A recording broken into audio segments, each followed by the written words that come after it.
Hey,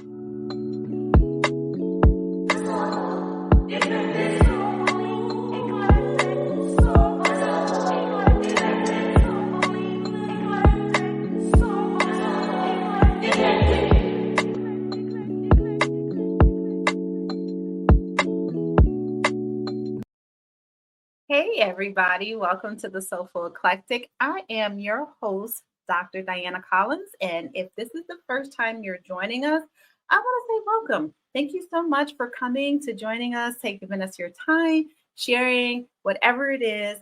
Thank you. I appreciate you. I appreciate your time, and I appreciate the shares that you have all done. If you are returning, and which I know many of you are, welcome back, welcome back, welcome back. Thank you, thank you, thank you for being part of the tribe and coming back to join us. I appreciate you so much. Thank you to our WUBI Ubiquity radio and TV listeners.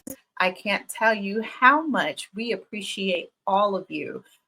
We are an international radio and TV station, and we are constantly playing music, live streaming, webinars. So if any of you are out there and you have that creative spirit and you want to come in and show your work, please reach out to us on the chat. As you can see here, we have a chat, or you can send us the email at the wubi.live. We are on Apple and on Google Podcasts. So definitely go in and share it. If it's music that resonates with you, please do so. And let's see what else we have for our sponsors. Thank you so much to our sponsors. So with all of that, we have our lovely, lovely sponsor from Divine Nubian Essentials. I don't know why I'm at a loss for words right now. Divine Nubian Essentials is definitely one of our greatest and biggest sponsors. So if you have not tried Divine Nubian Essentials, I'm still wondering what are you doing with your life? So Divine Nubian Essentials is an all-natural, holistic, 100% essential oils, plants, herbs that is handmade and does nothing but edify the skin. And when I say your skin is soft, beautiful, your hair, I use nothing but Divine Nubian Essentials on my skin and in my hair. And as you can see, my beautiful models, they're not just models, they are also product users. So thank you to those who have used and support Divine Nubian Essentials. We also have our other sponsors, which, oh my gosh, love, love, love. You guys know I'm all about the education, right? So Collins Education Resource Management is also another one of our sponsors here at the Soulful Eclectic. If you have any questions, please feel free to reach out to them. They are definitely educational specialists that specialize in healthcare tutoring and preparation for nursing exams and so much more. We go out into the community and talk about health, wellness, and advocating for yourself. So definitely reach out and see if something in the education, Collins Education Resource Management resonates with you, or share. Sharing is caring, people. Share it with your friends, family, whoever is in the healthcare field and you think they are struggling. It's geared to helping and centering those of us, specifically in the Black and Brown community, but we help everybody. So definitely share the information. Like I said, sharing is 100% caring.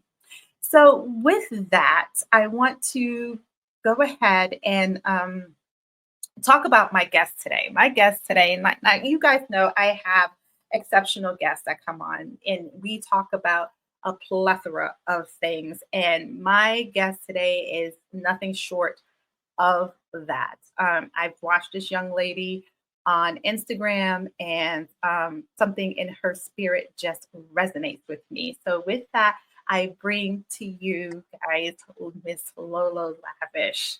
And just her name alone just like makes me smile. I mean, and not to mention that she's like, her favorite color is blue, obviously. Yeah. and blue is my daughter's favorite color. I mean, purple is my favorite color, and I love blue too. Blue is also my daughter's favorite color. Her middle name is Ariel. She is all about the water. What? Yes, she's all about the Okay. water. And she's just, she actually had me paint her room blue because she wanted to feel like she was under the sea when she was a teenager. Wow. I was like, it's fine, it's our house. I can paint the house, the walls blue, whatever color you want. Fine. So she wanted this whole nautical theme because she really felt like she was Ariel. So it was her thing.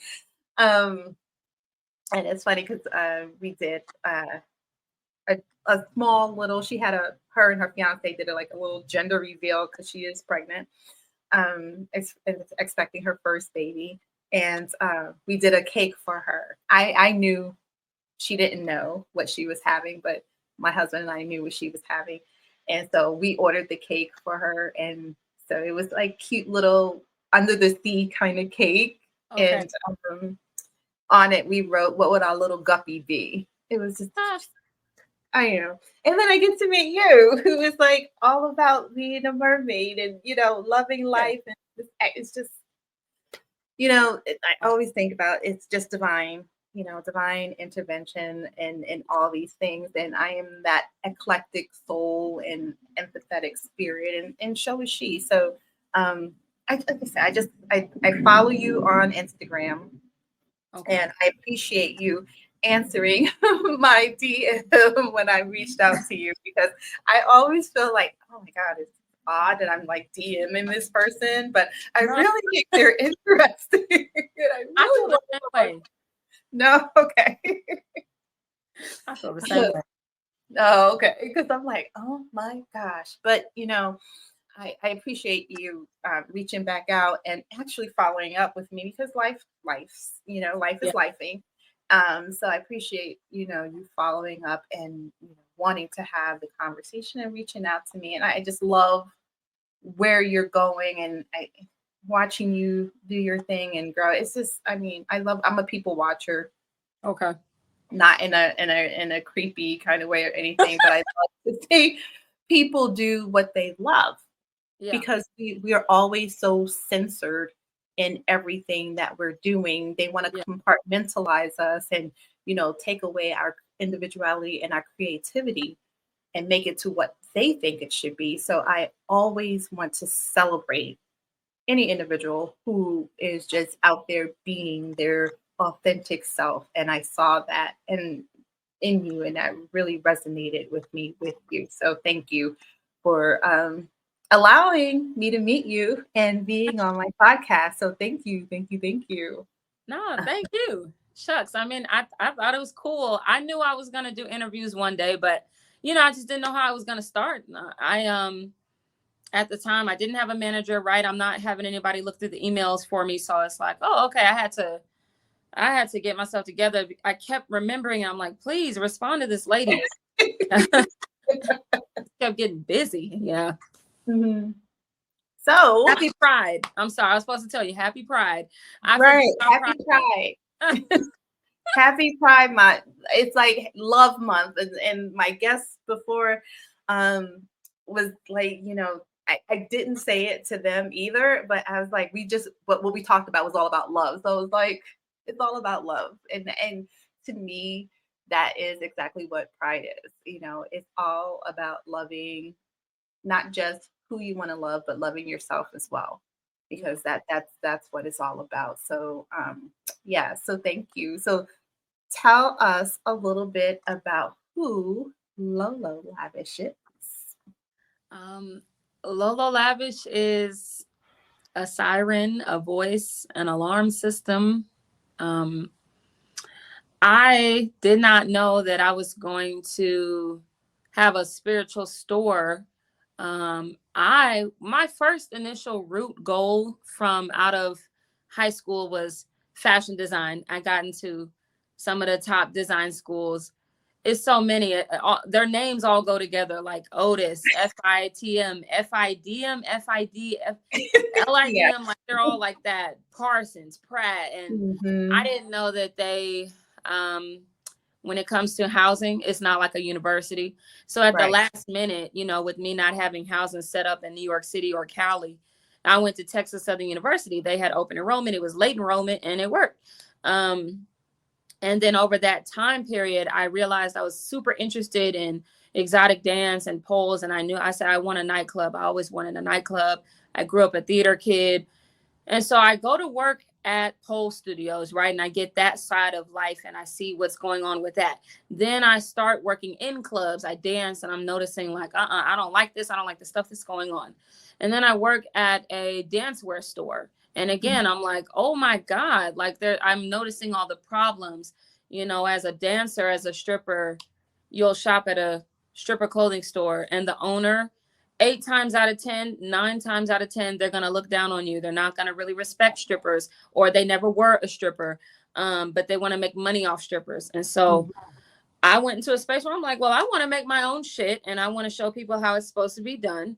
And here we are. And I learned I was a medium 4 years ago in 2020, along with all of the fake spiritualists, the COVID spiritualists, the COVID conjurers. And I love that, the COVID conjurers. Yeah, you know, I found out I was a medium, and so I over time I started learning about different mermaid deities. I started to having mermaid dreams. I'm noticing when I researched a specific deity that I already had so much in common with that spirit. So that's who I dedicated the store to, Orisha, Yemoja, or Yemoya, however, you know. Yeah. So, you know, that's where we are with it now. And I just wanted a space for other water witches, other water signs, other sirens, other people who want to use their voice, other people who don't like to be silenced. I hate being silenced. I hate being censored. That's why I'm not on TikTok the same anymore. I can't take it. Yeah. And that's one of the things where I love that I have this space, right, to do that. And being with the radio station and the TV station, I can blast this out to all over, right? Yeah. To get that out there. So and I purposefully, like I told you, I purposely seek out individuals who are truly living their authentic self, because my whole podcast is about being your authentic self. And you spoke about dancing and being a dancer. You were a dancer. Yeah, right? for a short time. Yeah. For a short time. How was that for you in identifying as who you are? I hate labels, so I don't want to like say you're this, you're that, you're whatever. I don't want to say I hate. I try to stay away from labels. But Okay. how did your identity surface while you were dancing for that short period of time? Well, I mean, in college, I went to the high school for the performing and visual arts. I've been an art student since pre-K. I've always been painting and drawing at home, always drawing. I used to have a binder where I would be at my grandma's house while my mom was at work, and I would just draw designs. So because I didn't end up going to design school, I just went as an art major at TSU. And as a dancer, people could tell. They could tell that I was new to the lifestyle. I was still quirky, nerdy, a little weird and goofy. My name kept changing. I never even went to a strip club as a client. I just jumped up and went in because I thought it was so cool that I could be sexy and get paid to do so. But then when I got in there, I saw the problems. But yeah, my identity was, it was who I am. Awkward, goofy,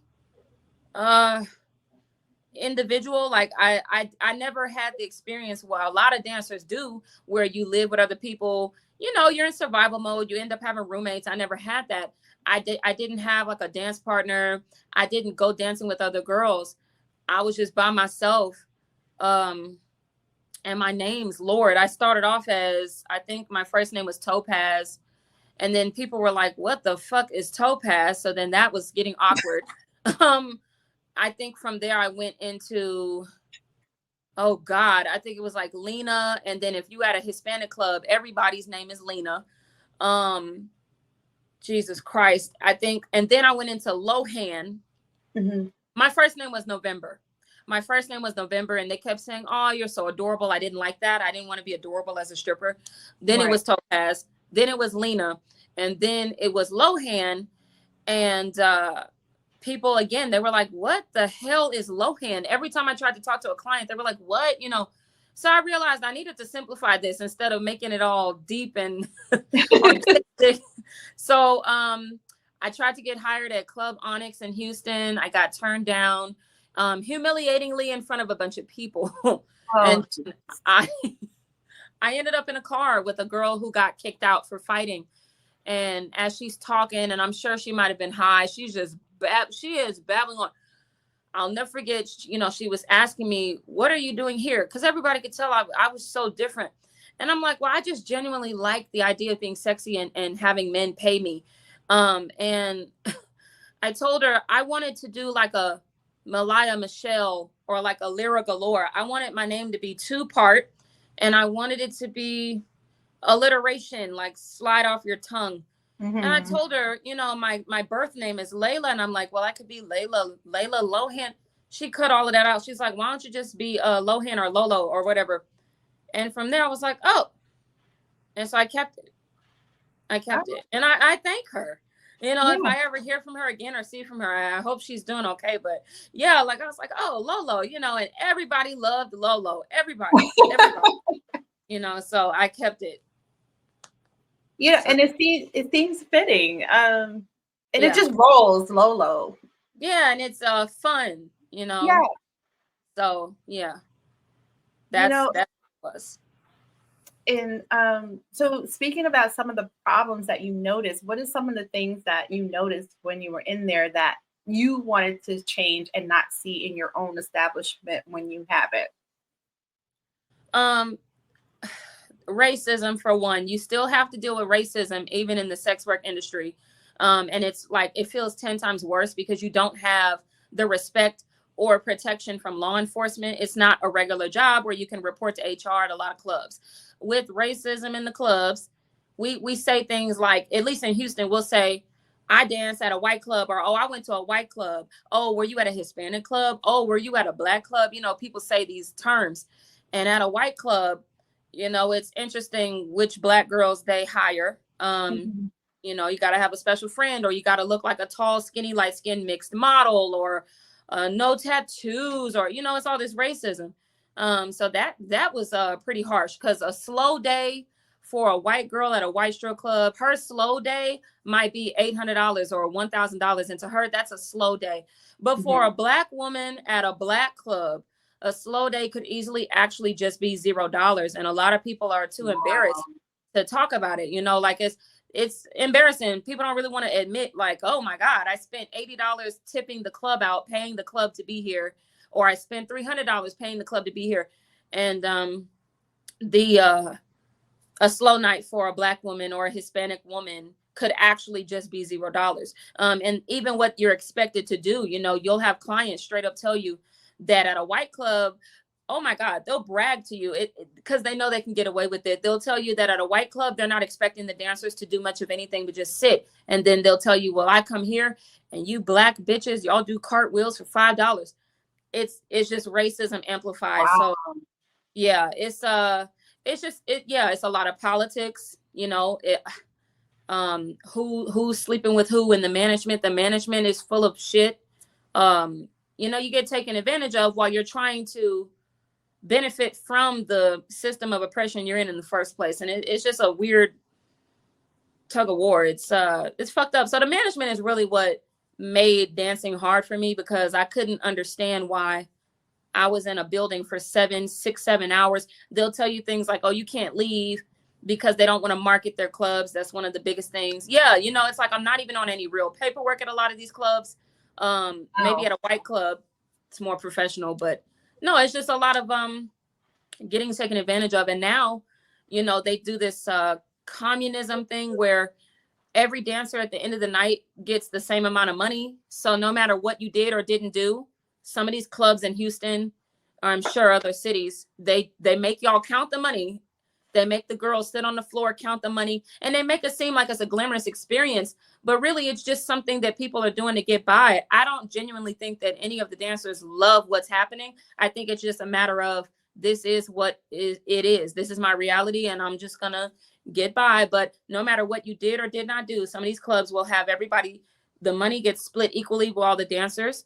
They're sweepers in the club. They take portions out of your money because they swept your money for you. It just feels like the dancers are the star of the show, but they get treated like slaves. They get treated like it's a hierarchy. And even though you need strippers for a strip club, the strippers are at the bottom to a lot of these people. Wow. That's crazy. Oh, yeah. I mean, you just gave me insight into an industry. Honestly, I almost ended up in. Okay. And that's not, again, like you said, it's no push to anybody, because it's a profession, and it should be seen as a profession. I mean, dancers work hard. Yeah. I tried taking a pole dancing class, and I'm just gonna tell y'all, that shit ain't easy. I never pole danced in the club. No. Listen, I give anybody credit who is on a pole. Oh my God. I mean, the upper body. Listen, I'm just saying. Yeah, it takes look, the girl, my mermaid right now calling me. Her ringtone is actually Under the Sea. Oh my gosh. Under the Sea. So yeah. So yeah, you give me a whole insight to that world that I just, like I said, I almost was in. But one thing you said, that when you tip out, right, and the house gets a portion, or you pay for the day, that $80. What do you wait? You are paying the house? So to my understanding, because every club is different. Some people think that all the clubs operate the same, but they don't. So to my understanding, white clubs are a lot more professional in regards to how a strip club is supposed to run. And because there's less protection over Black women in general in the world, there's a lot that people can get away with at a Black strip club where Black women are dancing. But yeah, they'll make it. When I asked the manager, what is tip out, because I had no idea what was going on, he said, well, y'all making all this money, right? He said, you need to pay us because we're providing you with all these people. The problem nowadays is that a lot of men just want to own a strip club so they can feel high and mighty. They want to be surrounded by beautiful women, but they don't want to put the work in as any regular entrepreneur needs to do. They want you to market the club. They want you to market the club for them. They started telling some dancers at some clubs, you got to have a certain amount of followers, or they'll make it seem like you have to have an Instagram. I didn't have an Instagram at some period of my life, so then they wouldn't let me dance there. They want you to do the work of a marketing advisor or strategist on top of dancing, and you got to pay them, even though, or they'll take a select few of their girls out with the management and go to clubs and stuff like that. But then again, why am I having to pay you? Or, right. So many things wrong with it. Why am I sleeping with my manager, but all of a sudden I'm paying you at the same time, or I'm working at your club?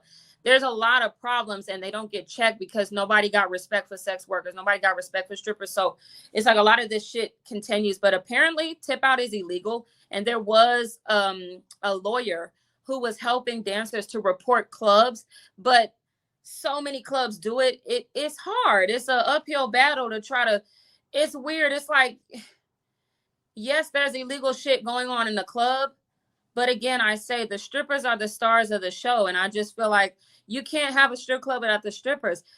The strippers should be treated the best. The whole point of the show. You wouldn't have a place without them. Right. And now the things that they've done to strippers, they're doing to bottle girls in regular clubs. in regular clubs and lounges. They got the bottle girls doing the marketing for them. Oh, you have to promote us. Oh, you have to. And I feel like, well, y'all need to pay them more. Oh, now I learned they got some bottle girls, bottle service, or cocktail waitresses in Houston cleaning the club after the club closes. They don't want to hire a janitor service. So it's a lot of pimpish behavior. Men just want they just want their own form of white supremacy, really. And wow.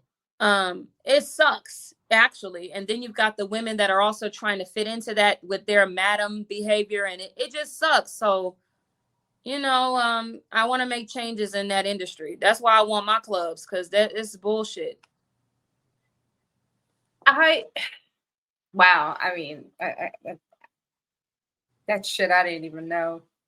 I didn't think. I mean, honestly, it's shit that you would see in a movie that you wouldn't think actually still happens to today.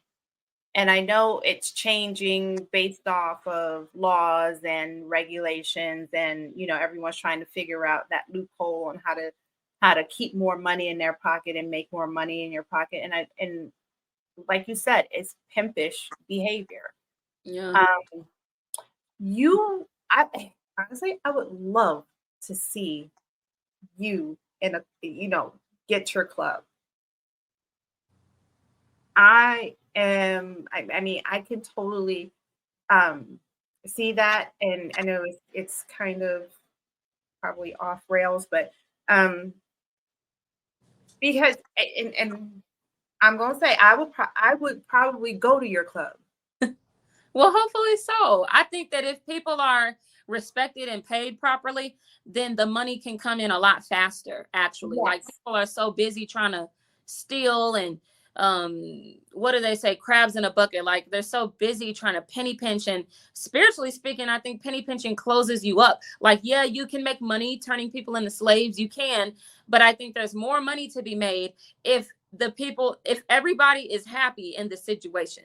I really feel like there would be so much more money if the strippers are taken care of, if the strippers are happy, if the strippers have a safe place. Can they safely report the clients? Because depending on where you're at, if you try to tell the management, hey, this client hurt me or something, the management is going to kick you out. So, if the strippers were respected, if they were treated truly as the stars of the show, then more money could be made. But people want slaves. They really do. And that's the problem. They don't really want to make money. Yeah, they say they do, but it's really because they want control. They want to have slaves.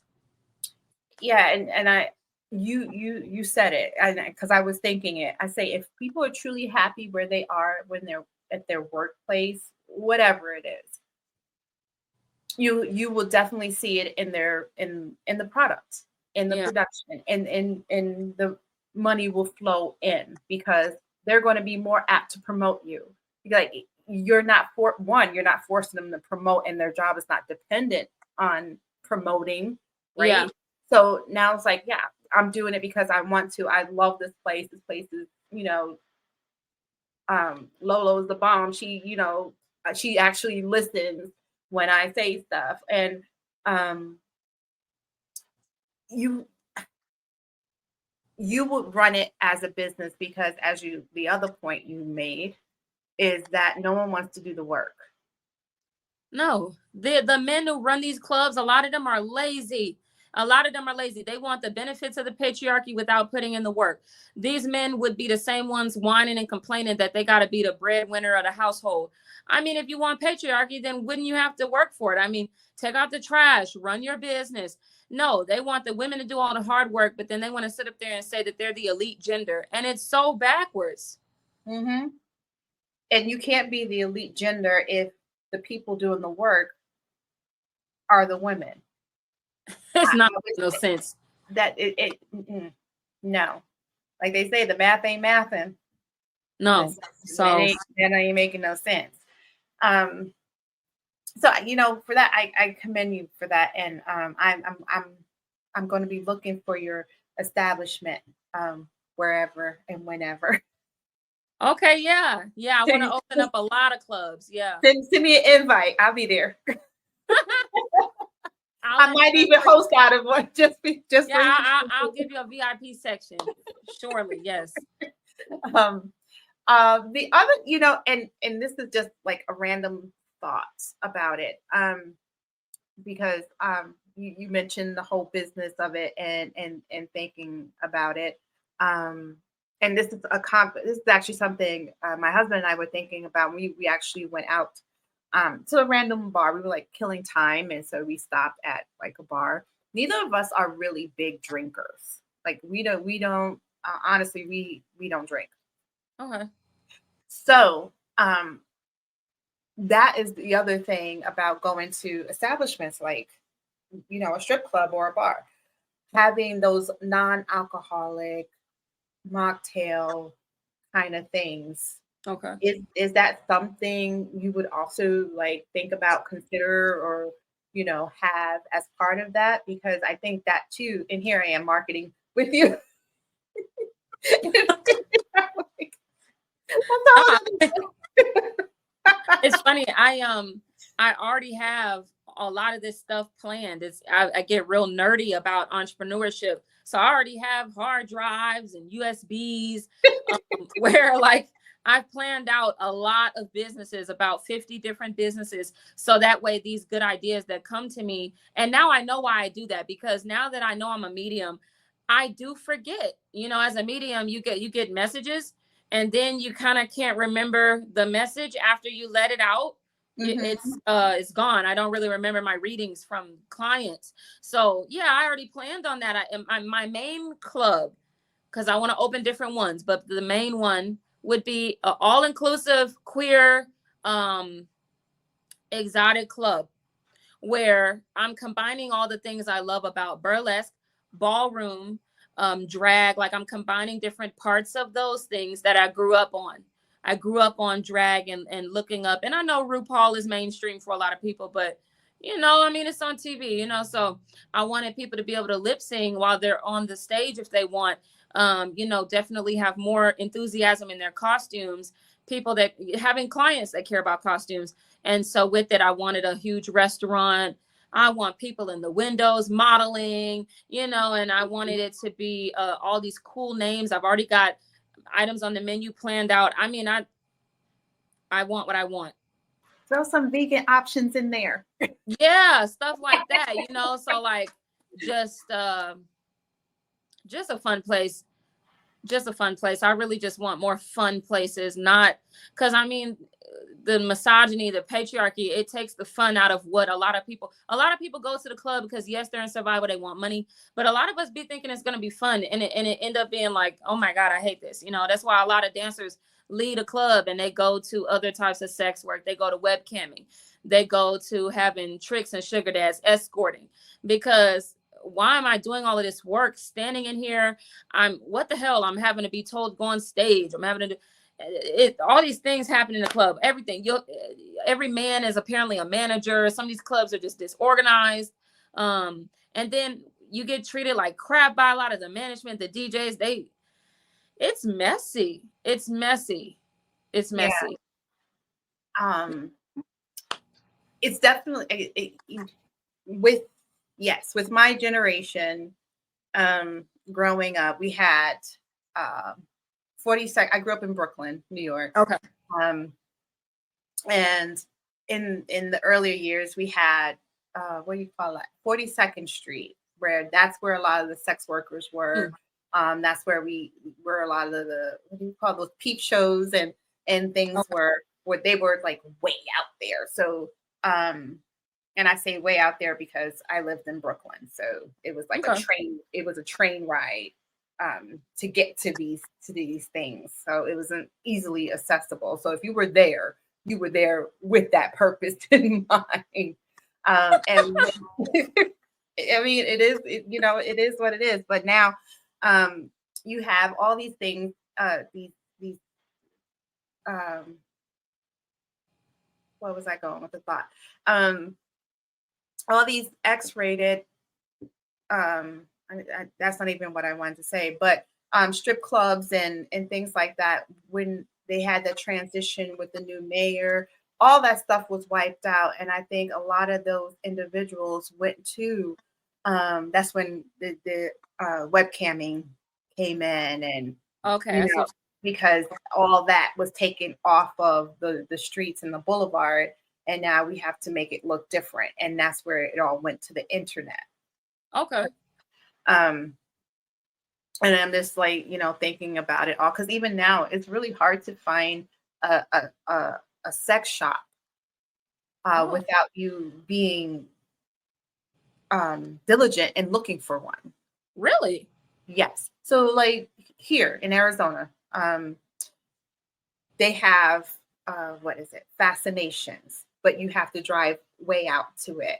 As you're driving, you have Lion's Den that's like way out in nomad's land, and it's like a building off the side of the highway. And yes, I kid you not. And my husband and I, we stopped at these places on purpose. It's like, Okay. what the hell is this all the way out here? So it's like there's nothing really local that you can go to. And as I said, yes, you have fascinations, but again, one, you have to know where it is, have transportation to get there. Same thing with the Lion's Den. So, that's the other piece, because of everyone, I want to say all these conservative mentality on, putting labels on, and, taking away our sexuality and replacing it with hard spirituality. And it's like, no, they go together. Yeah. They go together. Somebody just tried to say that on my page today, where they were like, because I was complaining that people are not clicking on my page. So every other day I have comments coming in where people are in shock because they look at one video of me, they think that that's all of me, and then they follow the page without looking. And so every other day I have comments of, oh my God, why do you make stripper clothes? I thought you were spiritual. Or it'll be people who came for the clothes and they're like, oh my God, you're doing voodoo, witchcraft. People are not realizing it all goes together. Mm-hmm. So that's been a hard thing to deal with lately too. And they suggested that I separate my store from, they said have two separate stores, one for clothing and one for spiritual stuff. And I was trying to say, no, the clothes are spiritual. I feel like I'm having to explain that a lot, but it's the work that I signed up for. I really want people to stop demonizing their body. Yes. Yeah, because it's just your body. Like at the root of all of this, sexuality and sex is supposed to be healing. And if we didn't have bigotry, if we didn't have, people trying to create slaves out of one another, then really there's nothing wrong with sex, consenting adults. It's like, without bigotry. So without bigotry, we wouldn't have predators. We wouldn't have misogyny. We just wouldn't have those things. And then you just simply have sex. And I'm just, it's so demonized, and it's, and they feel like the conservatives, their arguments don't make sense because it almost feels like a fight on the human race. I don't know. It's like, why are we demonizing sex so much? I don't understand the body. I don't know. I don't get it. No, and I'm with you on that. I don't get it either, because if we're looking at the person holistically, sex is part of it. And I commend you for not separating the two, because mind, body, and soul. Yeah. It's right there. Mind, body, and soul. And your spirituality is part of that soul. Yeah. Your clothing is part of that spirituality, that soul. Yeah. Of you. A lot of people are not getting it, but that's why I push what I push. And I figured, okay, well, I've been blessed with a big platform. I'm just going to say the things that need to be said, because especially for people that claim they're spiritual, they claim they're not Christian, they really need to get with the program. The clothing is the conjure. The clothing is the spell. None of this is supposed to be separated. And, it's just people coming out of a very religious mindset trying to figure out how that's not what this is supposed to be about. Mm-hmm. And I love that. And people don't realize that with your clothing, it brings out that inner spiritual peace within you with Yeah. that article of clothing. Yeah. It may be my thought process, but you think about the clothing that you wear and how you feel in it. That's impacting your mind. You're putting it on your body, it's impacting your mind, which when you impact your mind and you feel good in what you're wearing, that helps your spirituality. It helps you open up. It helps you be receptive to, what's happening and what's going on. So, um, and even to the maker, right? Even to the maker, you are putting a piece of you in the articles that you make. Like I'm looking at this bustier that you have behind you, Oh and yeah. that thing is like amazing. Yeah, this is my Orisha Yemoya altar piece. And I just wanted to give her, can I move the camera a little bit? Yeah, absolutely. I just wanted to give her a crown. I got her a blue wig, a headpiece, the bra, and I just wanted to put my clothing on her because this store is dedicated to her. And I always tell people I make siren wear because I want you to harness and work on your inner siren. But a lot of people they're getting it slowly. There's so much work that's been done with religions that have caused us to feel like the body is demonic, like there's something wrong with our body, like we're not supposed to have feelings, like we're not supposed to be sensual. But no, I try to tell people too, back to the whole strippers don't have a lot of safe spaces to shop. You go get your clothing, and the people who make the clothing often look down on you or they don't like you. They're making the clothing for money. They learn how much strippers make, and they're like, okay, well, I want to live off a stripper. Instead of going to be one, they damn self. And so I wanted to have a store where you come in here, I'm not looking down on you. I don't care if you an escort. I don't care if you sell ass for $40. That does not bother me. I just wanted to have a space because I think energetically for anybody that's spiritual, no, that's not good to, buy clothing that's custom made from someone who damn near hates you, Right. So, yeah. And that's exactly where I was going, Yeah. because when that person, whomever made it, the person who touched it and is selling it, that energy is transferred. Yeah. And if they have ill will towards you, you're carrying that with you on that garment. Yeah. And then the other problem is they make a lot of boring stuff because they don't care. They don't care about the club, they don't care. So they make a lot of boring things. They're focused on money. They do the craft for money, and they make these very boring pieces. There's no real, you could tell when somebody really loves fashion and when they just doing something to make money. And it's not fair. I hate it, So I feel too, when you really love what you're wearing and you feel awesome, you'll make more money because you just simply feel good instead of, oh, okay, this outfit is whatever, it's here in my face, So that's another thing. And I think the other thing that you offer, with your shop coming in and being spiritual, you are very personable. You Mm-hmm. offer that conversation. You offer that care and that shopping experience, that spiritual experience. And I don't know if the people who come into your space really recognize the blessings that you bestowed upon them in your garments that you are selling to them. Um, and that's a great marketing tool right there, because even though people may find it weird that you have spiritual articles within your store, that's a blessing. Yeah.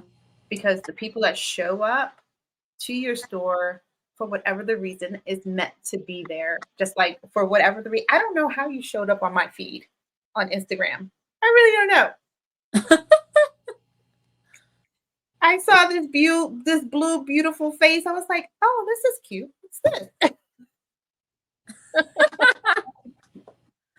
Yeah. So, I wasn't even, the Instagram blew up, I think partially because I already blew up on TikTok.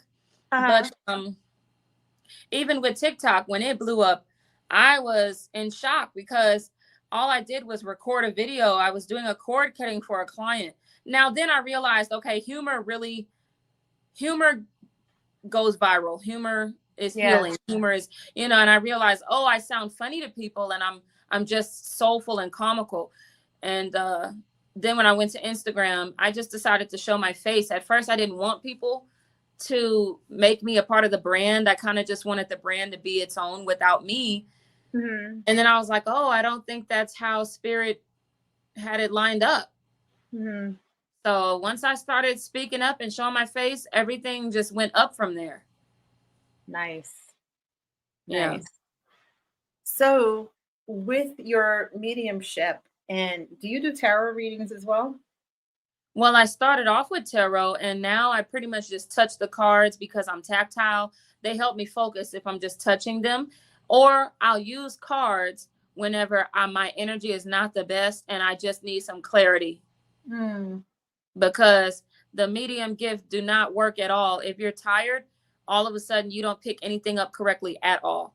It's not a gift that you can just sort of run into the ground. Like, you know how we'll go into overdrive. We'll pick up extra shifts at a job. What is it called? Overtime?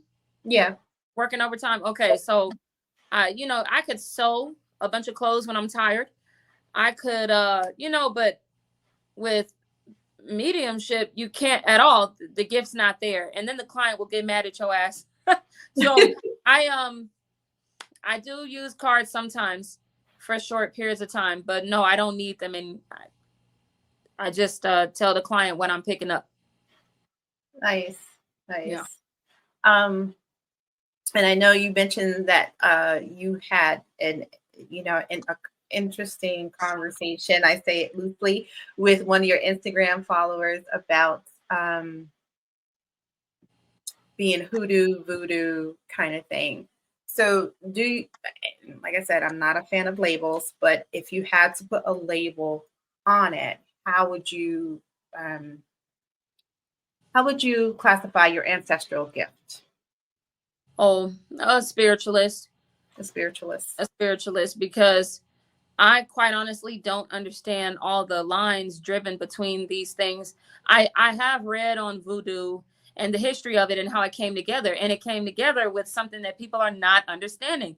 It came together because people did not want to be enslaved. They realized that, I think it was like 3 different groups, so don't quote me, but I believe it was 3 different collectives of people that were like, we don't want to be enslaved. And they worked together and decided to put their belief systems together.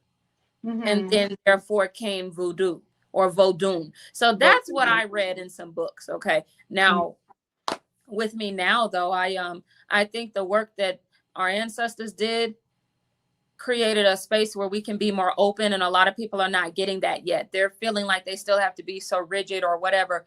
But now I think, especially because, astrology, the planets are in different positions, I think it's time to be a little more fluid, more watery, more open-minded, to get out of the situations we're in. But hoodoo, again, to my understanding, it's not a religion. Some people say it is. Everybody has something different to say about the same topic when it comes to different spiritual backgrounds. So I just call myself a spiritualist because I believe in all of it. I believe that different deities are real. I may not work with them or feel called to them, but I think it's like we have different languages to get to the same source. And that's what I think God is. I think God is a energy source that if you want to be more positive or try to be a decent person, you can connect to this energy source. I like that. And I can see that, but I always like to really ask where that person, you, whomever, is within that spiritual space, because we all grew up being indoctrinated into some form of religion for the most part. Yeah. Now, growing up, were you Baptist, Catholic, Apostolic? I was moved around. So I've been at a Methodist church. I've been at a bunch of Baptist church. I might have been at a Pentecostal church. Like, I never had a church home that I stayed at. I even almost became Catholic. I was a little kid, so it was like where family is going. That's where I just ended up. But I never sat down in one place. With all those different denominations, the one thing that I noticed was I never felt moved.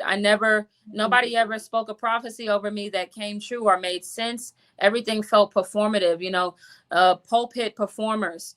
So yeah, like learning I was a medium, I was like, these people are out of line because I'm able to talk to people's loved ones, pick up details I wouldn't otherwise know. It changed me. But yeah, it revealed to me, oh yeah, all that other stuff was fake. It's kind of sad to say, but I can't even name someone who was genuine. Everything was a big performance. And for who, I don't know. Because I don't think we were connecting to God at all in that motherfucker. I felt like people was just putting on a damn show for the devil. I don't know what the hell. I don't know what these churches are about. I really don't. Oh man, I you know what, I can't even say I disagree with that. I definitely I grew up in the Catholic Church. Went to Catholic school from, I'm gonna say, probably 5 years old, maybe Okay. to graduating high school. I've been in the Wow. Catholic school, right? Okay. So I definitely know about the up down and know the hymns, you name it. Okay. So this is it. Monday through Friday, I was in Catholic school. On Sunday, we were in a Baptist church. Oh wow. Okay. Talking about stark differences, right? It's like, got this and then you got this. So for I'm gonna say up until probably about 15 years, I was in and out of the Baptist church. I never really got into the whole Catholic thing because again, I grew up in, being taught by nuns and, the priest, and I could not understand why they always had to be just altar boys and, where were the girls in the altar kind of thing. And it was just really just not my thing. And then Baptist, the music was great. Yeah. The music was great, and your pastor was loud and boisterous, and you came away thinking, okay, but again, it just it very conservative because it took once for a pastor to say something negative about the LGBTQ community. I'm like, wait, if we're supposed to love everybody, Yeah. how can we have conditions? Love is supposed to be unconditional, but yet you just said you're demonizing a group of people. That doesn't make sense to me. They're not supposed to be judging. And I haven't met Christians yet who don't judge. And then they'll judge you trying to tell you not to judge them. And it's a bunch of mind games. I don't have time for that. Every time I speak on something that regards Christianity in any capacity, it's all this bullying behavior, all this weird stuff going on. I don't have time. I tried to tell the Christians on Instagram all the time or on TikTok, tattoos are a form of a blood ritual, just simply by definition. They can't take it. But what I'm noticing too is a lot of Christians do not like their own religion.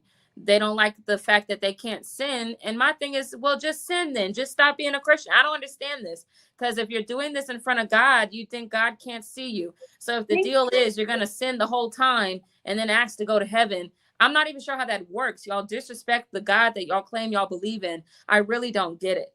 So I don't know. Not my problem. I don't have to deal with that. Yeah, that's what I say. It's like, yeah, not what I say, not my monkey, not my circus, and I'm not the ringmaster. That's it. And I love that. But again, it's just the world taking away our individuality. It's taking away our evolution. Yeah. Because this is where we're evolving to. This is, again, two-spirit, masculine, feminine. I mean, that is something that's always been there. Yeah. And it wasn't until, again, the whole patriotic kind of thing came into play where they wanted to control people, that they started to place these limits and change things. And no, this is male, this is female, this is this is that. It's like I close. had trouble with that in elementary school, actually. A lot of people ask me, I think, because a lot of times people can channel just like I can channel. They have the Mm-hmm. same gift I have. And a lot of people will ask me, like, what do you identify as? Because they can probably tell. In elementary school, I had a lot of trouble understanding if I was a boy or a girl. I knew that it was like, and I used to question this every day. It was like I had a lot of trouble. I knew I didn't want to wear what we call boys' clothing. So because I Right. was like, oh my God, it's like ugly, you know. But I also didn't feel like I fit into the girl. It was a very confusing. I think from like second to fourth grade or first to third grade, I really had trouble understanding if I was one of the genders or both, and I used to just sit and really be like, I don't understand. And now that I hear these terms non-binary, I'm like, oh, I wonder if that's just what was going on with me, and I didn't have nobody to really walk me through that. Mm-hmm. But now I'm just a little bit lazy. I it's sort of like how Demi Lovato was telling people, it can be kind of tiring to keep telling people your pronouns, please, and I'm just lazy. So, I already experienced misogyny. I'm like, okay, whatever, I'm a woman, so Whatever. I, It's like, I if that makes you happy, fine, whatever. yeah, so because I be getting tired real fast. I don't know. Like, I don't know. I just chose the easy route, and I just said, okay, I'm a woman, and I've lived through the problems that you receive as a woman. So I'm like, okay, because there's a problem with every assignment. Every gender assignment is gonna come with bullshit. Mm-hmm. And I think that's where I'm thinking too, because it's like, why can't we just be whoever, because Yeah. maybe one day I am more masculine, one day you're more feminine. It's Yeah. gender is fluid, depends on which way the wave is going, right? Yeah. And I think that's yeah. But they wouldn't be able to have certain things in place if it were fluid. Like they wouldn't be able to have misogyny or sexism as easily. No. So I know it's being kept in place for reasons, but it does get annoying and tiring to, I'm just like, I don't know, all the anger. Anytime I talk about trans community, it is so much anger. I'm like, oh my gosh, there's more important things to be angry about. And somebody saying they trans is really not a problem in the world. No, it's not. It's not a problem.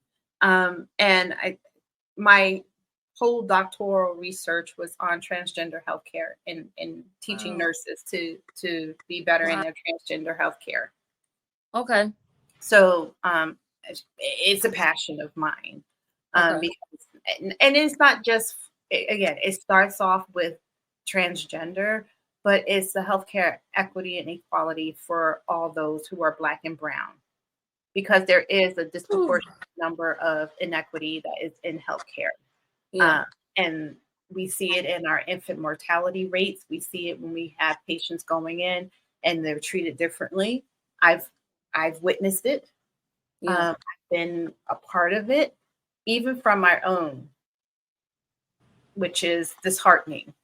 Even Yeah. from people that look like us, we get that same inequity in inequality in healthcare. So I commend you definitely on just being your authentic self, and the challenges is that it poses, and that the fact that you continue to do you. Yeah. I figured a lot of the stuff I talk about is not even okay. So I have a privilege with being cisgender. Mm-hmm. I have a privilege with being light skinned. So I figured, well, I'm gonna just talk about what the hell I feel like talking about, because the angry comments don't stop the conversation. So I don't know. They have to figure out why it's so much anger for them. I don't give a damn. I'm gonna talk about what I want to talk about. Um, I really don't want to be censored or silenced. So Yeah. And then you have to think about it too, that the other part is I always, when people are angry, I always say, why are you angry? Well, why are you mad about something that has nothing to do with you? Nothing. Not an iota has to do with you. They Okay, really just want somebody that they can treat poorly. They really want systematic oppression to be layered out into different levels. And they don't realize you will always be oppressed by someone else because you think you're supposed to oppress someone else. And it's going to forever continue to be a cycle. You're going to forever be screaming Black Lives Matter because you over here talking about trans people need to be killed. You'll never get the justice you're looking for because you don't really care about justice. So it'll never make no sense to me. Even for people screaming Black Lives Matter, but as long as they're light skinned. I mean, it's like we ain't never, I don't know. So yeah, so this whole shit to me is just like, it's utter bullshit. And I experienced it too because the other part of what I do is I have a skin and hair care line. okay.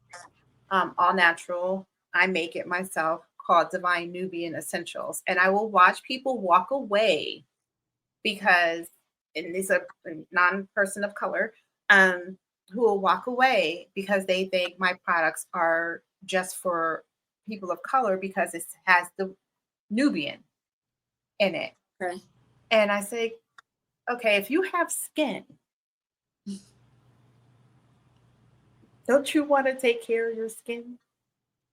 I mean, there is no product that is just for, you have coconut oil in your skin, in your skincare products. Do you not, ma'am? Do you not have almond oil in your products? Do you not? So it just boggles my mind how do you get that? So it's just it's They do again. that with my clothes. A lot of people keep asking if I make clothes for men, whether they're asking about straight men, gay men, and I keep telling them, you truly can just wear these things. And they're like, well, do I have to tuck? Well, then we would make something custom. But again, I just make stage wear. I I don't care. I don't know Right. why. They're like, you need to make menswear. I'm No. making yellow and green outfits. Y'all need to figure out if you want to wear this or not. I'm not putting a gender on it. No. And I appreciate you for that because we are the ones who are making clothing gender or whatever.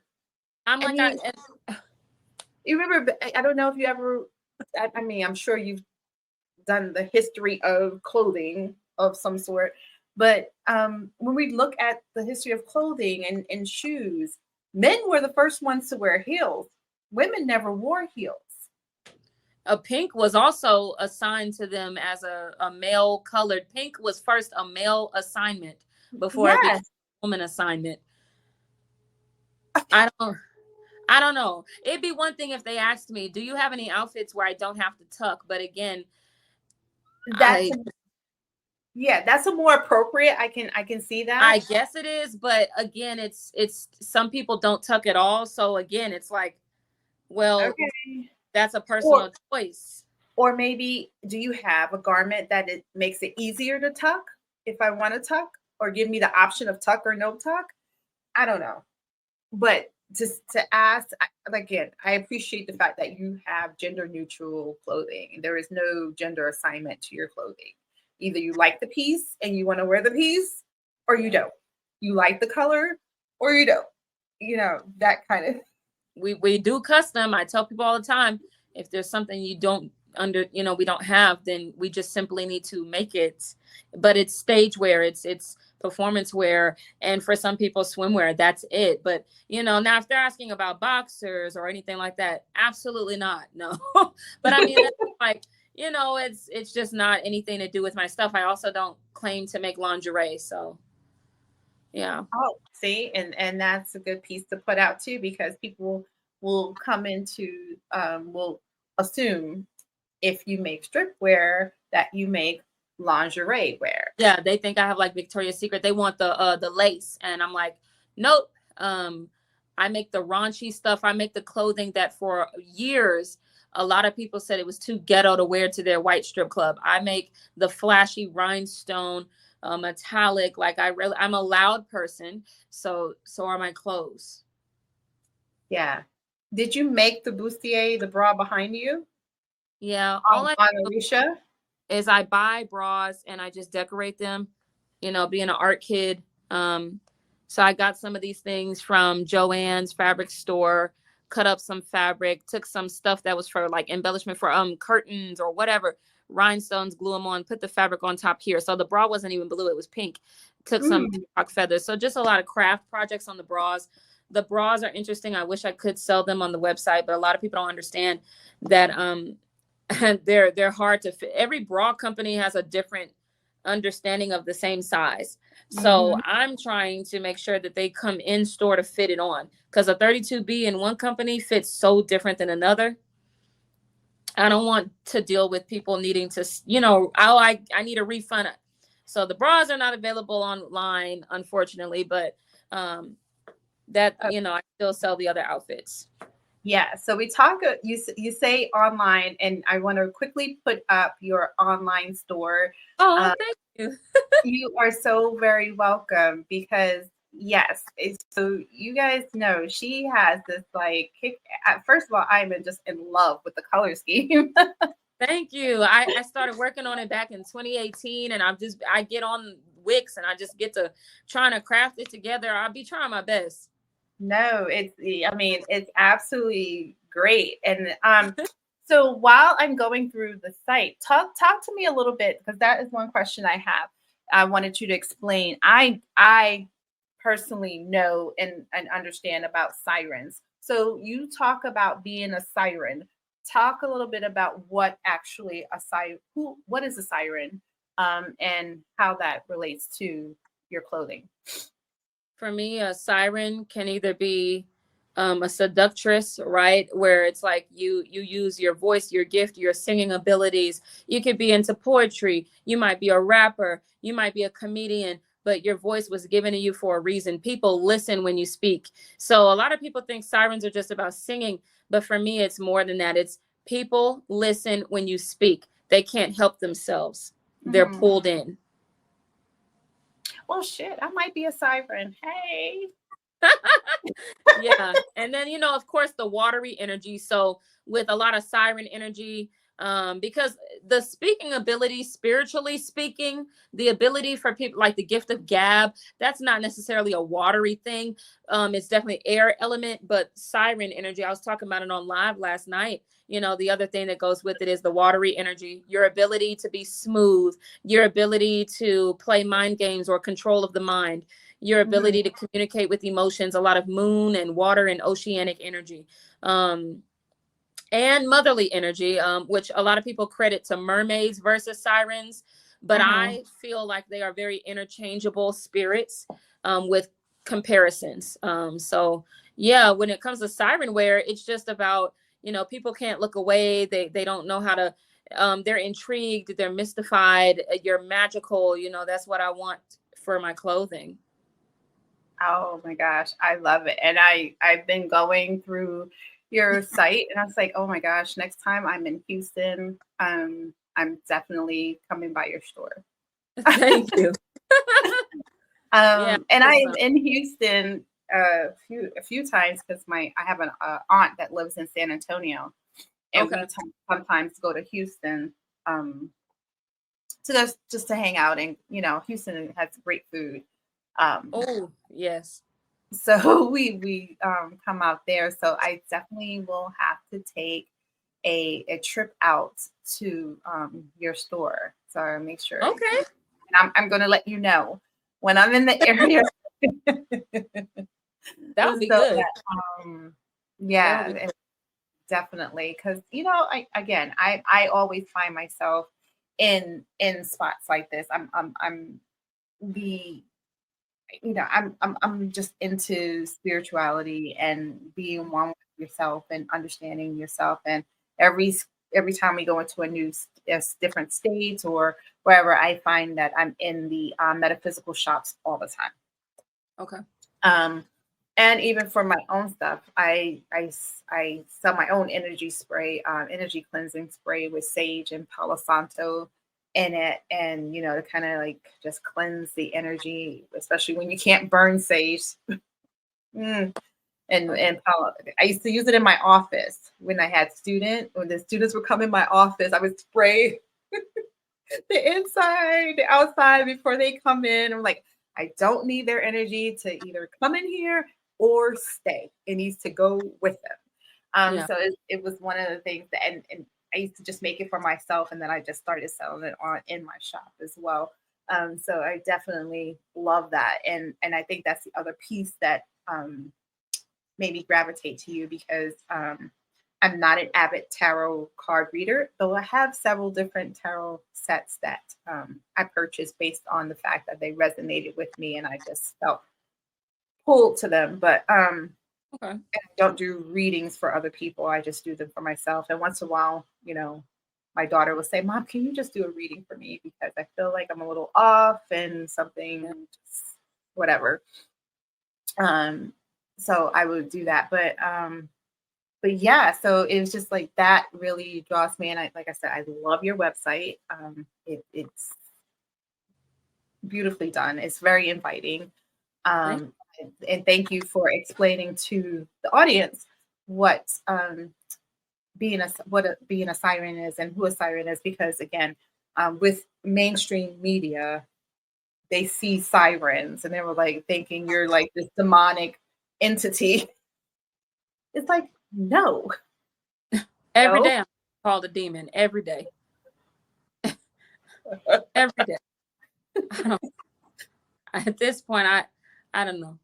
It's like, no, do you guys understand? So that's why I wanted to make sure I made it a point that you really explain, because from your perspective, what and who a siren is. So, and I said it jokingly, but I do believe that I too am a siren, because I've been told that people want to listen to me. They're like, I don't know, I just feel like I need to sit here and listen to you. I'm like, oh, okay, that's fine. Yeah. Like, I don't know why, but I just love listening to you talk. Okay. Yeah. Even when I'm mad, a lot of people have told me that they just listen to me and they end up falling asleep. And my friends, and it's like, I'm over here popping off, talking shit, and that's soothing to y'all? Y'all are falling asleep to this shit? Yeah. I don't know what to say. Like, okay, I'll take it. Yeah. So I it's like, okay, whatever. I'm just being me. I'm just having a conversation. But if that is soothing to you, record it and you can self-soothe. I don't know. That's why I started the Lolo letters, where I'm just gonna talk to people on an audio and hopefully help them to cleanse or help them. And what's so funny? I got inspired by a spiritualist that I think we spoke about it earlier. Did we? What was her name? Mystical Lipstick? No, you didn't speak about her. No. Did you hear about her on the news? I don't watch the news. I'm just gonna be honest. I don't watch it. I learned about it from the spiritual timeline, right? And to my understanding, she was a big spiritualist on Twitter, or a Reiki master, astrologer, whatever. I had her blocked for whatever reason. I tend to block people and don't even know. I don't care. But she took the life of her boyfriend, and then she allegedly drove in her car and pushed her two daughters out of the car, or two kids out of the car.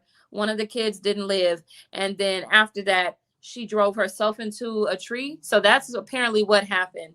And kind of find out, people that I, had been dealing with in court, calling the police, people that I don't like were booking with her. Like, I'm noticing a pattern of people I don't like book with spiritualists I don't like.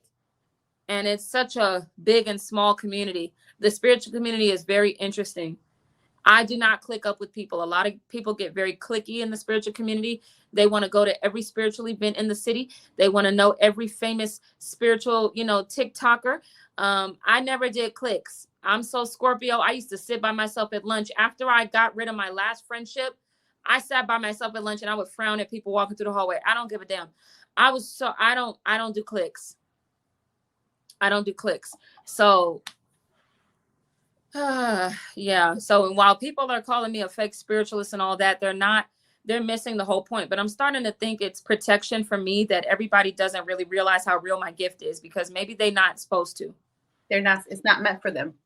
No, because if they did know how real the gift is, they'd probably be scared, and I'd probably be threatened a lot more than I already am, because I know things that I'm not supposed to know. And that can be scary for people. Yeah.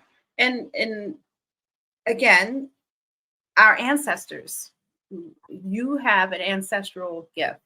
Yeah. Somewhere in your line, you have a medicine person, shaman, medicine woman. Okay. That is in your line, and you have awakened that spirit within you, and like I think this is a time that it's needed, and you were chosen to be that voice. Yeah. And it's not for everybody. It's not for everybody. And when we try to make it for everybody, that's where we find that we lose or we become disconnected with that gift we have. And I'm so thankful that you have come to that realization early on that, you know what, you go ahead and do you. I'm okay over here. You be all right over there. Because honestly, what happens is by you trying to guide them in their spiritual journey, they're bringing their negative into your space. Yeah. And so you're absorbing and connecting to that. And then you're wondering why the hell your day is fucked up. It's like, what the hell? I And had that problem at first. mm-hmm. When I first learned I was a medium, I had a lot of friends that wanted to obsessively, religiously ask me for readings through the day, like 10, 15 times through the day. Are you by your cards? Can you read for me? Can you read for me? Can you read for me? And then I found myself acting crazy as hell, because it's like, what are we doing? What is this? But when people get a taste of something real like that, it always happened from, oh, wow, you're able to hear from my grandmother. Okay, now I want to ask you about this boy over and over. Mm-hmm. And just friendships didn't reciprocate. And so now it's like, yeah, I don't really, definitely went back into a space of Scorpio. We ain't opening up. I don't need no new friends. I'm not taking applications. Just wanting to make sure people aren't trying to be around me for my gift. Mm-hmm. And me having to learn what it means to back it up. I can't sleep at everybody's house. I can't drive in there. I can't sit in everybody's car, because I could pick things up and I could see things, and everybody can't get in my car. Mm-hmm. A lot of people not welcome at my house. People got to sign contracts now to be at my house, to talk to me, to work. I don't care. People are, they're like, oh, well, why are you doing that? You're not already a celebrity. Because I'm telling y'all, I know the future. I'm not playing with y'all. I'm not about to end up in these goofy situations like these other celebrities. I'm on NDA. We're doing NDAs. No. Yeah. Yeah. It protect you. And I would tell people too, it's protecting you as well. Yeah. Because you're signing it, I'm signing it, I'm signing that I'm not going to spread your stuff, and you're signing that you're not going to sit here and discredit me. Yeah. So it's protecting both entities, and I applaud you for doing that. Not that many people, are savvy enough to say, "Hey, sign an NDA." I mean, I've signed plenty of NDAs due to filming and things like that.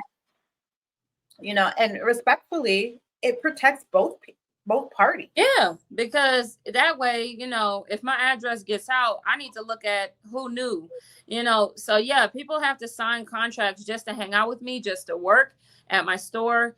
They have to sign confidentiality agreements about knowing my address, and anybody that gave me any sort of weird behavior, which did take place. Well, I'm sorry, but I'm not. I'm not. No, I don't like. you know, being somebody that can foresee the future and knowing what's about to go down and what's about to happen. No. Yeah.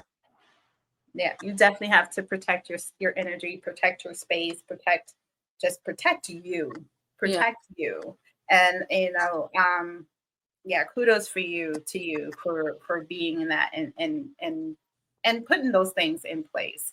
I'm going to say this: just go ahead and email me my NDA. Okay? Because I ain't gonna share your information, but I'll do my due diligence and I'll sign my NDA to send them over in the emails because you cannot get rid of me that easy. But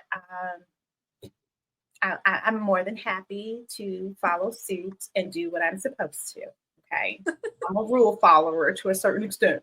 Right. Right. Yeah. Yeah. So there are rules. Some rules are made to be broken. Not everything, this. So, I guess that's why I said I'm a rule follower to a certain extent. Yeah. Right. So what's the next thing that you have going on? Because I saw that you have the pageant coming up. Yeah. So let's talk about that really quickly before because I know I've already talked to you for about an hour and 20 minutes already. The Miss Mermaid pageant stemmed from an idea that I will later take forth on. So it's practice for a bigger project where I want to have costuming, exotic dance. So this is just practice. And I also want us to spread more knowledge and awareness on different mermaid and siren deities. So, yes. I'm like, okay, well, I don't know everything and I'm trying to learn these different spirits and there's so much to learn. And instead of people trying to act like a know-it-all, I said, well, let's make a fun time out of learning. So basically the contestants, you know how it'll be Miss Texas, Miss Memphis, whatever, Miss Nashville, whatever. Yeah. It's going to be Miss Yemoja, Miss Oshun, Miss Mamiwata, Miss, and so I looked up some different mermaid and siren spirits to try to put them in there. I just learned about Aphrodite having mermaid aspects. So in the next pageant, there'll be a Miss Aphrodite, but the winner is crowned Miss Mermaid off of the fact that you did your research and you did your best to represent that chosen title. So from the auditions, we'll put people with titles that match with who they naturally already are.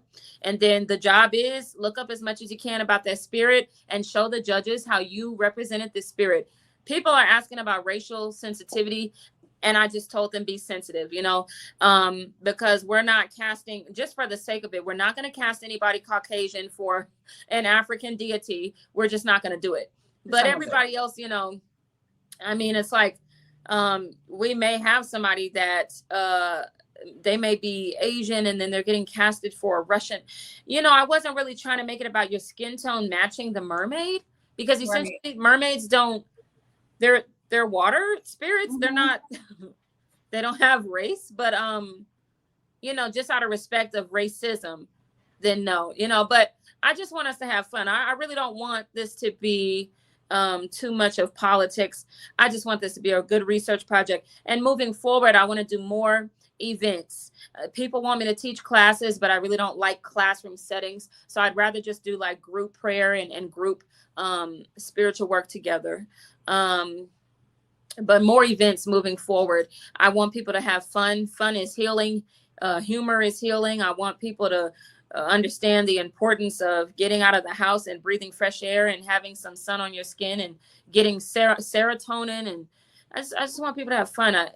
The economy sucks. A lot of people living month to month. I just wanted fun events for everybody. So that's what the Miss Mermaid pageant is about. Celebrating mermaid and siren deities, allowing people to walk a stage that in other, pageants we'd never be allowed to walk. If you're thick, curvy, big, fat, so many reasons why we wouldn't be allowed to walk in a regular pageant or a big pageant. So it's also an opportunity we don't care about y'all being skinny, none of that.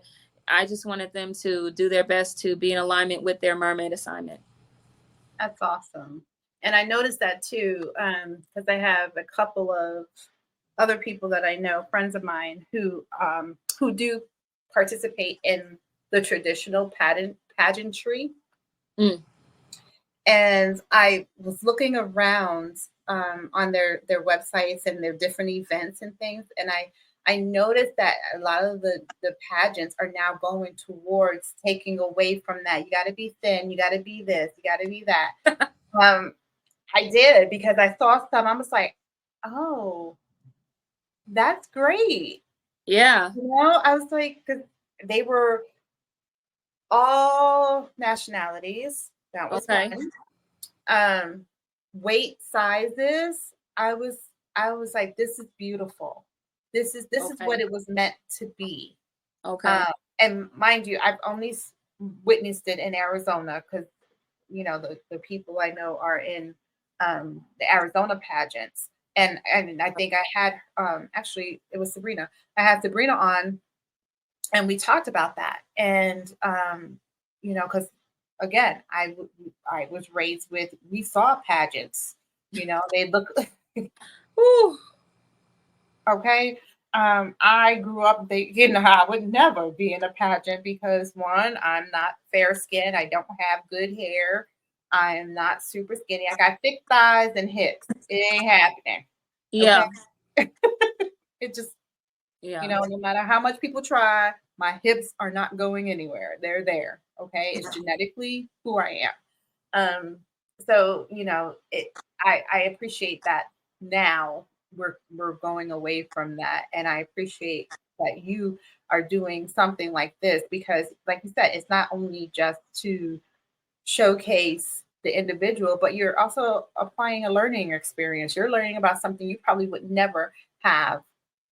Yeah, because I don't know some of these spirits either. And I'm like, well, we might as well all learn together because this is very interesting. I got a book from the Houston Interactive Aquarium. That's where I got a book. And it was talking about all these different mermaid deities. And I'm like, this is kind of cool. So I wanted to put a show. What book is that?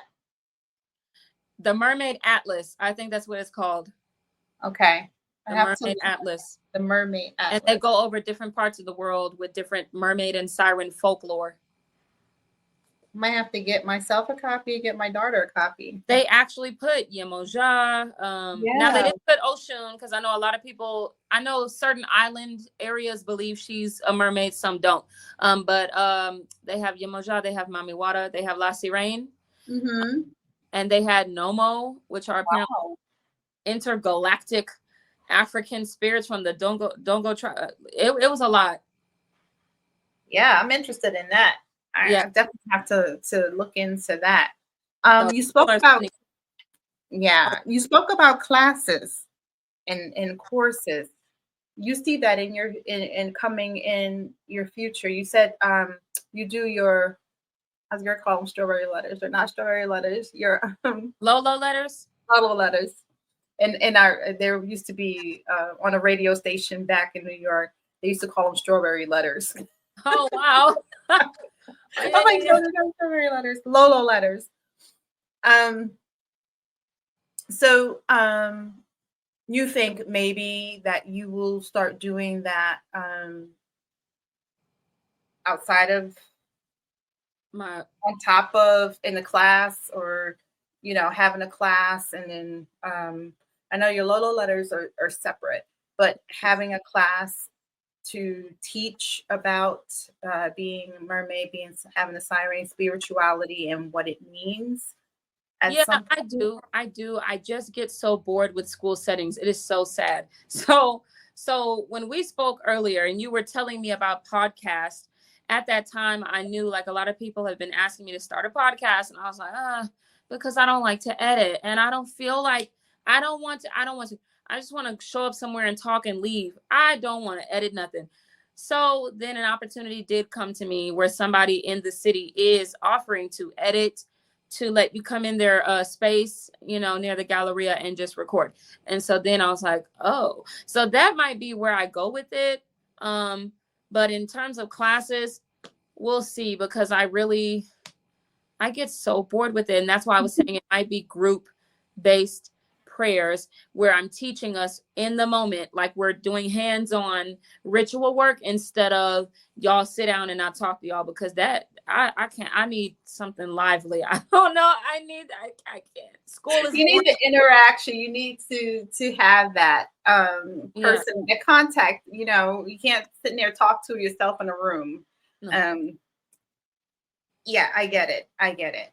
Yeah. So here's one thing, you know, as being part of, I like to call my soul tribe, my soul tribe. Do you think you would want to post your Lolo letters in different places? Because you can post it like what I was just it just came to my mind as you were talking, like you can have Lolo's Corner on my podcast page, and they can just you tape your Lolo letters for your website. You just send me a copy and I post it on there, so they got Lolo letters with your information and come to you and back. I know we're discussing this online, so y'all gonna have to forgive me because I go off on a tangent, and if I got a thought, I'm going to talk about it while wherever I am. So that's my thought right now. So you think about it. Okay. Okay. you I, you do not have to give me any answers right now. I was just thinking because it just came to me, and I say, you know what, it's speaking to me, so let me just say it. Because I do have some individuals who would share stuff on my page, on my website page, and also write blogs and things like that. So if you find that you write a blog or something about one of the, I was going to say the ancestors, but yes, one like a Oshun or something like that, and you want to share your writings, we can do that too. You can add it to the blog as okay. well. So it's just things like that. It's one of those things where, as I expressed to you, I'm all about all of us getting ourselves out there, and especially for those of us who are unique creatives and are practicing in our authentic space, at offering that opportunity because it allows more space to open up to you, and you know gets more people out there. And you know, I again, we're all over the place. So information is one of those things that I don't keep to myself. I share. Sharing is caring, and you know that's what we do. We Okay. gonna see each other grow. Okay. Then yeah, I'll be messaging you about that. Yeah. Yeah. Yeah, so think about it. Is there but again, it came to my mind. I said let me just mention it now. But yeah, I love what you're doing. I love that you're doing the mermaid. I saw some of the auditions tapes that you had placed up there. Um it's just great. I love seeing everyone just enjoying the skin that they're in. I mean, and that's my, yeah, and that's that's my slogan for my my product, but it's just how I feel. You know, you own the skin that you're in, and I love that you are embracing it and you're challenging and encouraging other people to embrace it, no matter who they are, where they come from, and it's a beautiful thing, and I wish more of us were doing that and just showing love to one another, no matter who it is and where you come from. So I thank you for that. I thank you for being your authentic self and sharing your authentic self with me and with everybody else. I mean, like I said, you're part of the tribe now. Well, I'm I, so glad for the opportunity. I thought it was really exciting. Yay! I'm glad. I'm glad. And I'm definitely going to head out to Houston. My calendar this year is so full. It's scary. With baby, with just, Okay. so yeah, so we're having a bouncing baby boy. So everything is going to be blue because my daughter's favorite color is blue, and that just gave her a reason to have everything blue, which is fine. Which is Oh, shucks. I know it's just it's one of those things, and I'm just proud to see where we're going as a female, a mass, a feminine collective. Okay. Um, and I wish us all to be more present in our skin, present in our spirituality, mind, body, and soul, and understand that there is a true connection between sexuality and spirituality. And I think you definitely offer that and you show that because again, we all know if you don't know, guys, I'm going to share with you. When you give up a part of yourself sexually, you're giving up part of your energy, Yeah. part of you. That's your spirit that you are sharing with another person. What and not knocking anyone, but when you are looking at the sex worker and the sex in entertainment industry, they're given their spiritual energy. They need to replenish that. Yeah. So again, I applaud you for connecting the two because honestly, if I was a entertainer, I would be in the shop. I'll be getting my bras, my bustiers, my outfits, and then I'll be going over there to get my incense, my sage, my Yeah. and just because you are and I hope this resonates with someone out there.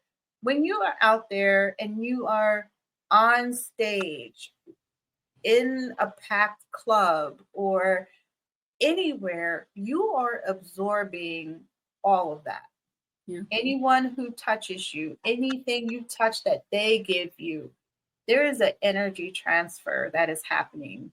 And you're taking it in with you. And I don't think a lot of people understand that or believe in that, to be Yeah. honest, Yeah. you know. So take that, I tell people take that as you may. But you can't let everyone touch you. Like you said, you can't let everyone be in your space, in Yeah. your home, in your cars, and things like that. I sage my house when people come to visit. I sage my house when people leave. Yeah. And it's nothing to be disrespectful to the individuals, but it's Yeah. just want to make sure the energy is clean when you come and energy is clean when you go. That's it. And it's funny. My kids, my daughter and her fiance, both they come to the house. They're like, "We're just so at peace at your house, mom." I said, "As you should be. It's just like it shouldn't be stressful. You shouldn't walk into the home and feel like this intense stress of energy. If you do, that's your sign to leave." Yeah. People always say they feel so they'll be like, "Oh, it feels so good in here. Oh, the energy is so good in here." But I also think it's a blue, and I think blue is very Really soothing. yeah, it's like we come out of water, we think of water when because we've assigned blue to water, right? And so, so Mm-hmm. Is very calming. So that's definitely adds to that ambiance too. Is yeah. that soothingness of the blue that surrounds them. It's like you walk into a big hug. That's Yeah. what we walk into a big hug. Yeah, I think you're doing great, and not that you need my approval or any on anything, but I love what you're doing. I appreciate what you're doing, and I Thank hope someone out there can really see a value and comes out to your shop in Houston. As I said, you are located in Houston, Texas, Yes. right? Yes. On And Main and Fondren. Main and Fondren. It's literally right at the light.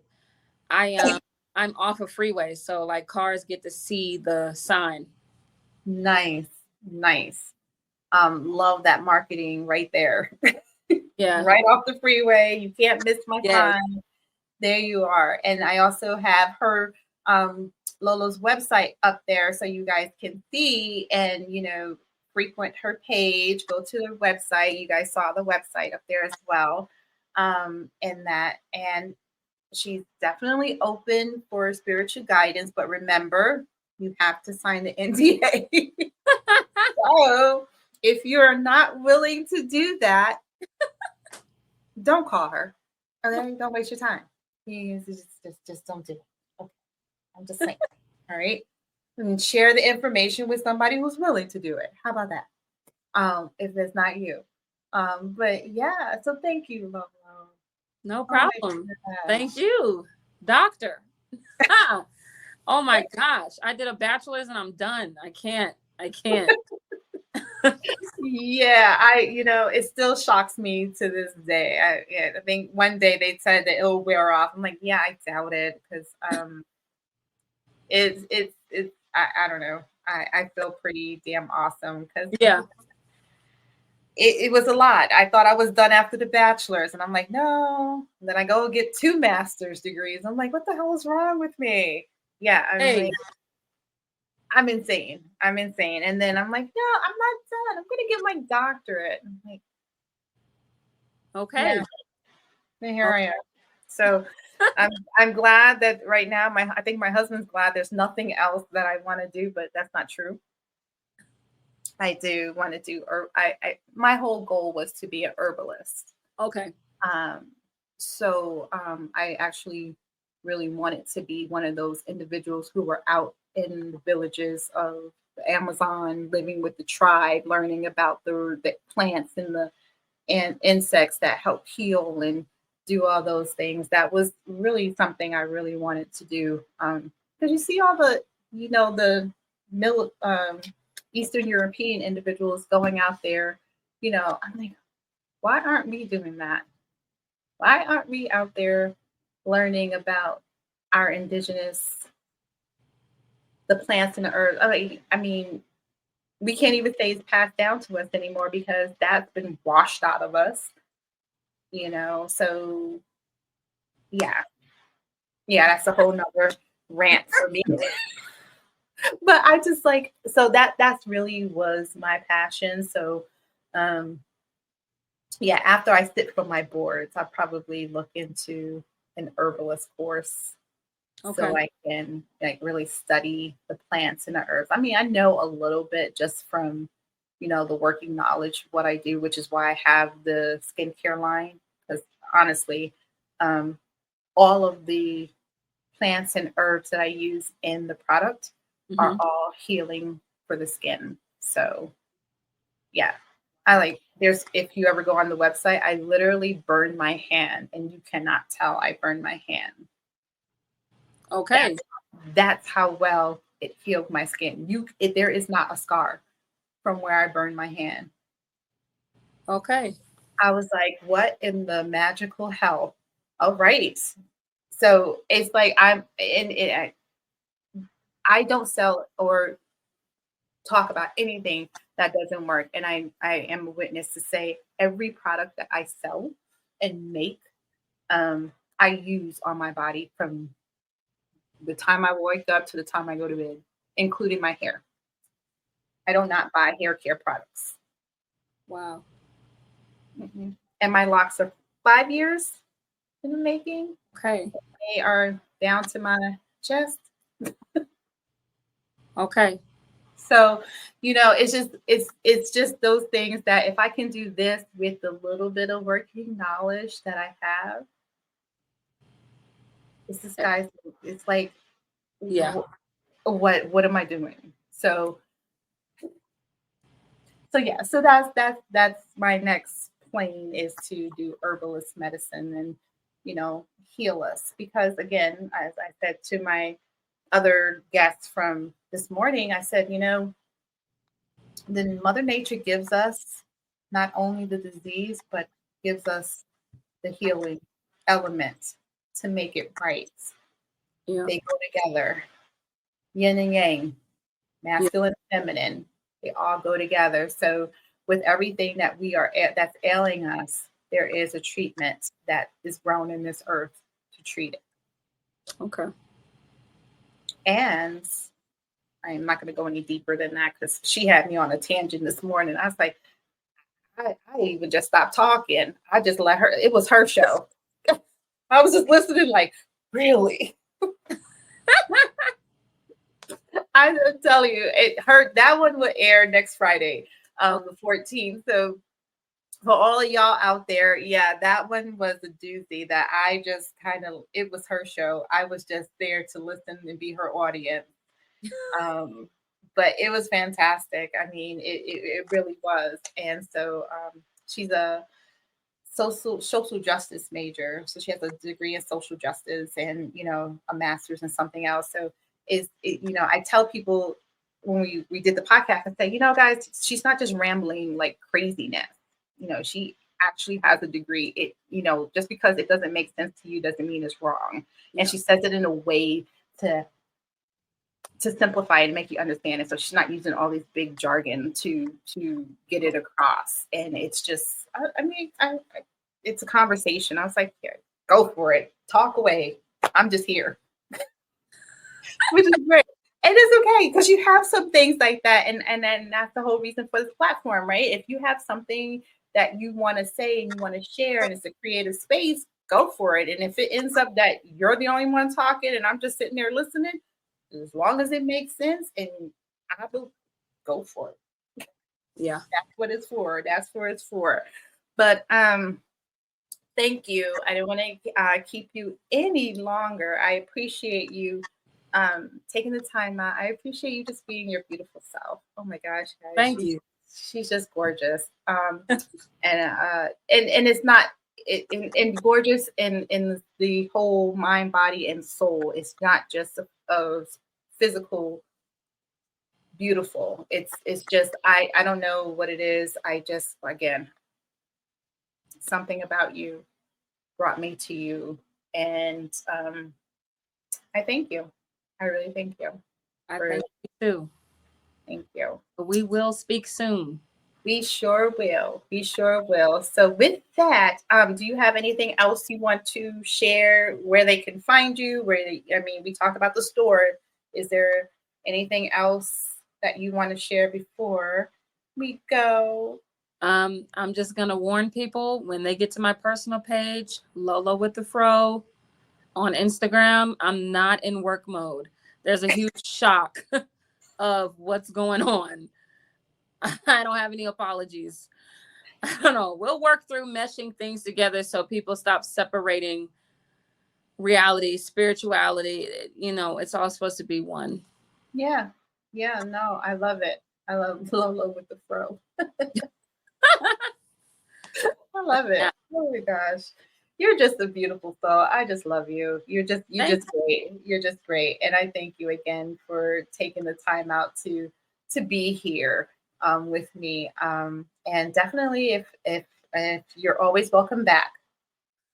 So if there's something that you want to share, if you want to come on after the pageant and share how the pageant went, just let me know. We can do it.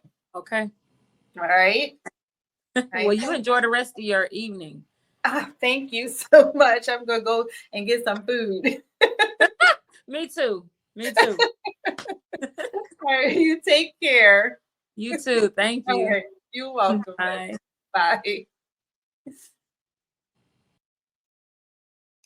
Oh gosh, thank you guys so much for joining us. Lolo Lavish is just one of those souls where you just, like I said, I just gravitated to her and found her Instagram and reached out and she responded. And here we are having this great conversation. Again, the conversation is not for everyone, and that's okay. That's okay. But if it is for someone that please do your due diligence and do share. I thoroughly appreciate you. Lolo is found at thatdollarblue.com and the Dollar Blue on Instagram so that you can follow up with her. Like I said, you saw her products and they are amazing and they were made by her. So definitely check her out. And you can find us on WUBI, Ubiquity Radio and TV, as well as all your podcast streaming platforms. Again, I thank you guys for taking the time out to be here with me. And please continue, please continue to take care of yourself, take care of each other. If you have not gone to the soulfuleclectic.com, And subscribe, please subscribe, like, all those things to the podcast. You can find us on YouTube as well, and also on Instagram. But definitely, if there is a show that you want to see, recap, Apple Podcasts, Spotify is also there, Google, Pandora, or you can just go to the website and click on the show you missed. Thank you. Take care of yourself and each other. Namaste, guys.